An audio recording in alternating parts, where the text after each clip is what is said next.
Last time I had to change a wheel bearing, we put it off and put it off and put it off because I owed them so much money.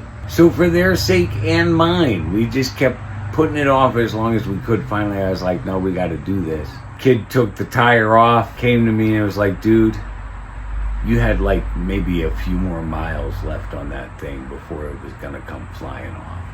We don't want to push it that far again. So I got to go to the post office to verify my identity, to get the address changed. That's a new thing. And then I'll go down to the mechanic and that will have me starting late. So I just don't, I'm not winning this battle.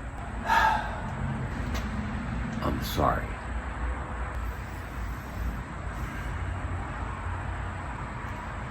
Just like one thing after another right now, and every time like I get through it and I look at my financial situation, I do obsess over my finances. I've been poor all my life. It's the only way I have survived. And I go, okay, I need to get through like the next 2 or 3 weeks and then things will start to get better. And by the time we get to those 2 or 3 weeks, like especially lately, because extra things are happening along the way, like the move, like the car, and I keep losing time on the road between the stroke and the car and moving. Today could be the day that breaks me.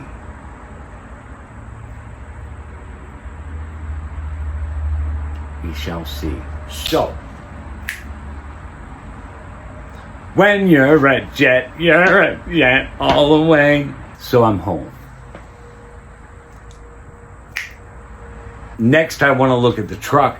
That will change my financial stress quite a bit because it's looking like right now I have more able bodies committed to Sunday than I do for Saturday. So, as much as I don't want to do this, I think I'm gonna get the truck just on Sunday and we'll have to do Cuddlebug's room first and then see if we can get the rest of the big furniture. I think now that I know everybody's gone, except for Pico, I think I want to go down and finish the back basement room. Just try to get as much stuff out of there as possible and then maybe move the boxes down back there so that that's done, and while the house guest is here, I don't have to worry about her. I can just work in the front room of the basement. And that was a thing. That was one of the reasons I came home precisely when I did. She had sent me a text earlier while I was in the middle of my day, and she's like, someone from work, I don't know, her dad couldn't come pick her up last night, I guess, and she couldn't get an Uber, and so she came here, and was it okay if she stayed here through the night? And my only response was, well, it's really not a good time to have extra people in the house. But she's there. Because I won't turn my back on somebody, but like really, right now, I have like 10 days to be ready for the move, 17 days to be out, and there's a lot to do. So I got to apologize to her. I was like, I'm sorry if I seemed short. I didn't mean to be. I'm feeling the pressure right now. So all of that being said, I'm still so fascinated by all of this. See, that's what I mean. It's pointless to get upset because it is what it is. Emotions aren't going to fucking change anything. And as far as I can tell, it is precisely what it's supposed to be, whether I like it or not. Okay? So let me just get through this and into the next stage, I guess, whatever it may be. I just got to get through this, and it's breaking me because there's a resistance. That's what it is. Like, I'm pushing to get it done, but the universe is pushing back, and I don't understand. I can't let it push back because it's also given me absolutely no clear-cut indication that my situation's going to change in the next 10 days. So I can't have it pushing back. I gotta be ready.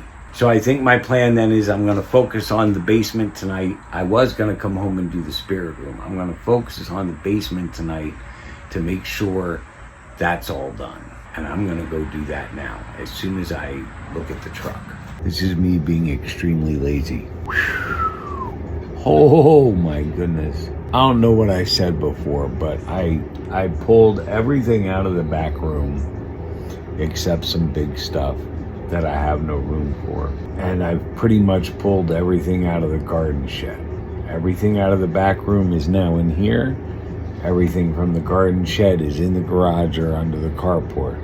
Now, whichever space I'm in, everything's within my scope and my vision, and I can start working this a little bit at a time. The reason I'm not now is because I did all of that, and that was a lot. And I sat down, and that was the end of me. I got the truck rented. I think I have a plan. I think I have enough people. Got the chills.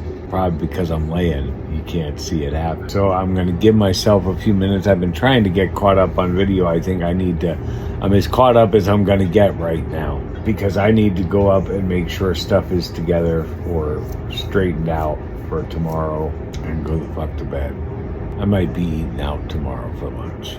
Forgot I was filming. That's how tired I am. I'm content. Editing the video was a good call because it reminded me of a lot of things. It reminded me a lot of the messages, of the fact that everything has been precisely on time. It helped me feel good again. I mean, again, nothing's changing right this minute, the course we're on, but the reminder that it's all divine, I needed that. I'm also realizing more and more every day, I don't know why I bother trying to make money. Like I said, Tuesday's taken up. Thursday, I have a PT session in the afternoon. Monday, I have the oral surgeon in the afternoon. Must be nice to be one of you folks with like PTO. I appreciate you all. Link is in the comments. Wherever you are and whenever you are, please like, comment, and share. We're on a journey, and it takes everyone to get there. So without hesitation, for now and for always, from somewhere in New Dystopia, this is your beloved Rev saying stay tuned in, fellow travelers, and wishing you peace, love, light, freakishness, baby.